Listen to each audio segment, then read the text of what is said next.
And new proposed federal guidelines on who can get a COVID-19 vaccination has caused confusion and even some anger. And it doesn't help that the American Academy of Pediatrics released its own vaccine schedule, saying the federal process is no longer credible. So who should we believe? We asked Austin Travis County's Health Authority, Dr. Desmar Walkes, to join us on Midday to help clear things up. Welcome back to the program, Dr. Walkes. Thank you for having me. Absolutely. Okay, can you explain what the new rules are and who can get the updated COVID-19 vaccine?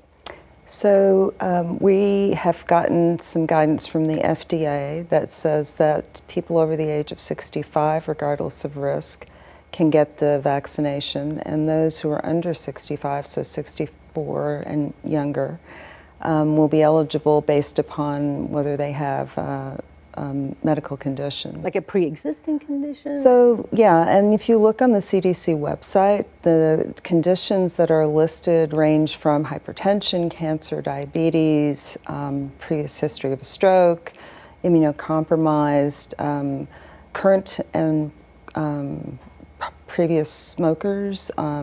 It can be someone with obesity or who's overweight, so that it's a wide range of conditions, disability, mental illness.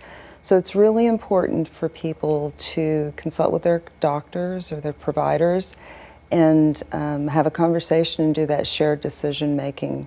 Yeah. And so what about the people who want the vaccine? Can they ask their doctors or pharmacists? Yes, they need to go and have that conversation. And then after they go through that process, if they are eligible, they can get that vaccination. And we have the vaccination available for those who are underinsured or uninsured at Austin Public Health, at our Shots for Tots or Big Shots clinics. And is that free? Yes, at our Shots for Tots or Big Shots clinics. Because I think one of the questions is, how are insurance companies handling the vaccine? Do we have any knowledge about that? I don't have knowledge about vaccination coverage. That's something that everybody's going to have to look at their insurance provider to understand what those are. Well, Texas was one of 34 states where pharmacists can administer the vaccine, right, from without the Advisory Committee on Immunization Practices, or ACIP's recommendation. Last month, we talked about this a little bit, the American Academy of Pediatrics released its own vaccine schedule.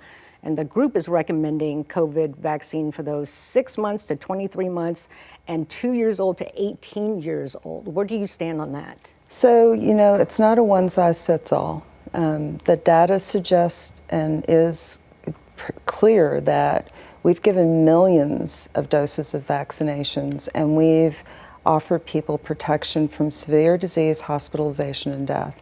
The data also shows that, particularly in pediatric populations 6 months to 2 years, that their risk for hospitalizations mirrors that of people 54 years and older. And so there is some real concern that our pediatric population needs that coverage. And so it's really important that people go and speak to their healthcare provider and make that decision based upon that conversation and what the data is showing. Yeah, now more than ever, you have to be your own advocate, right? Your own health advocate. You got so much information twirling around out there. Dr. Desmar Walkes, thank you so much for joining us. Thank you. Helping us clear that up. Thank you. All right.